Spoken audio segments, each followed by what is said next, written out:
Yes! Not only was that Caitlyn Clark's best game of her career, but it was the most encouraging performance from the Indiana Fever as a whole as they beat Angel Reese and the Chicago Sky. Don't let people try to switch the script for you on this game and make it about the Reese foul on Clark, which we'll get to in a second. This is about Caitlyn Clark and the Fever becoming a team. That was what I saw from that game. And Clark played just an all-around floor game in this one. She was fantastic in every really facet of the game. You know, she shared the ball and was a playmaker. Obviously, this was the decisive play where she found Nalissa Smith underneath the basket, wide open. Not the hardest pass to make, but Clark still sees the floor the way she does, right? And Smith, by the way, had been criticized a lot coming into this game.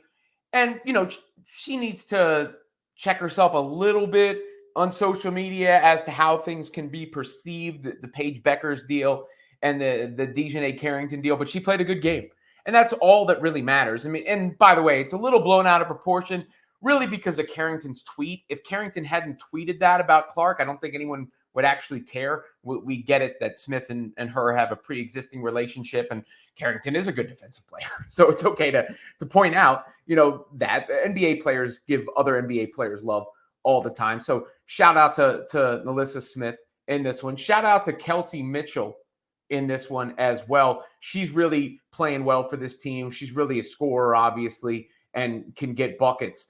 And then there is Aaliyah Boston, right? There's Aaliyah Boston and how well she has played. Look at this block from Aaliyah Boston right there. Boom to Angel Reese. And then Clark with the ball after that play. So that's just another example of a really strong play in that game. And then there was a sequence where Caitlyn Clark hit a step back three, and it was followed by a block from Boston. Here's the step back three, you know, a trademark CC kind of move right here. But you love seeing her get in her groove, and this is just so entertaining to watch. Skirt, right? That's what that is. That's that skirt, and buries it for the Fever on that play. And then a couple plays later, there was a really, really unselfish sort of sequence where they moved the ball a ton. This was after the Boston block. Clark gets it in. She comes back to receive the pass and dishes it right off to Aaliyah Boston for the layup. Just beautiful ball movement from Indiana on that play. Beautiful ball movement. And that wasn't the only Clark and Boston connection. You know, that connection is really starting to pick up. You see her finding her there. You know, Clark is a really brilliant playmaker. I mean, as good as she is as a shooter, she may be even better as a playmaker. She's keeping her dribble alive like Steve Nash. Inside little pass there. Look at that. Perfect positioning of the pass. Perfect positioning from Aaliyah Boston, who finishes on the play. Once Clark starts pulling up, when she gets inside into the lane, it's over. It's a wrap. Nobody's going to be able to stop her.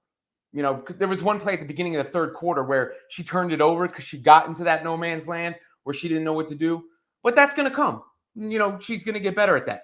But in this game, she really impacted all facets. I mean, as a playmaker, as a scorer, even as a defender at times.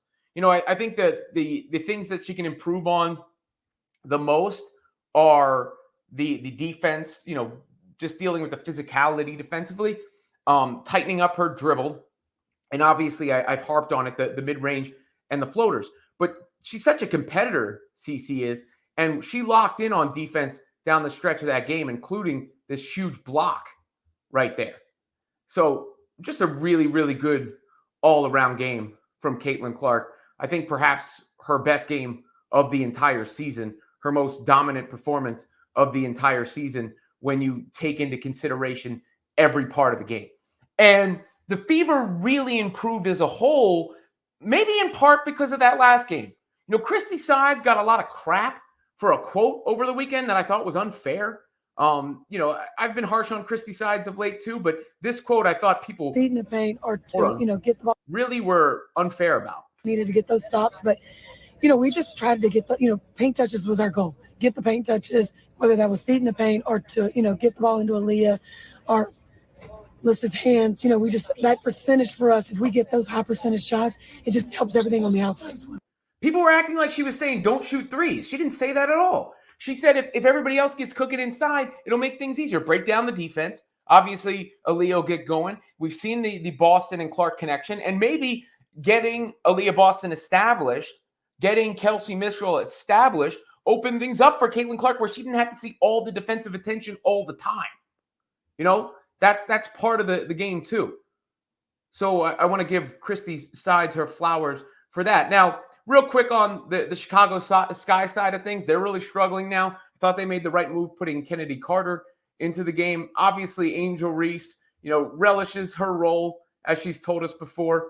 I think she blew a kiss on this free throw right here to the crowd. Let's see if we can find it. I saw somebody say that on this play. Where are you, Angel? Don't make a liar out of me. Oh, yeah, right there. Blows a kiss to the crowd, which is, she's that kind of player. And I love that about her. And she's tough, right? I mean, the flagrant foul is going to be talked about, but don't let the grifters make this into more than it was. Reese comes across here on Caitlyn. Let's get to the replay. Caitlyn hits the stanchion. Obviously, it was hard fouled on the play. It's not like she wasn't hit hard, but they called it correctly on the floor, and that's the most important thing. This play was decided correctly. A flagrant one. They went to review it. Here it comes. So Angel goes up. She's going for the ball. As you can see right there, the ball is right there. She swings through and happens to hit Caitlyn on her head. You're going to have people make it into a targeting thing or more than it was because of their history. It was a little extra on the foul. It was a hard foul. It was a flagrant foul. She got called for a flagrant foul, but it was a regular-ass foul. It's not something to make a big scene about. And that's the thing. Most of the people making the big scene are not actually watching the games or consuming the product. And most of the people doing all the nonsense about everything else aren't doing that either. This is a record growth season. You cannot spin it negatively. You cannot spin it negatively. And finally, a big positive for Caitlyn Clark and the Indiana Fever. They're starting to hit their stride a little bit.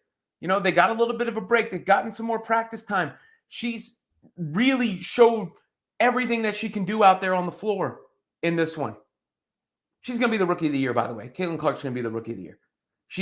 When she's rolling, she's one of the best players in the league. And that was a really encouraging performance from Cece.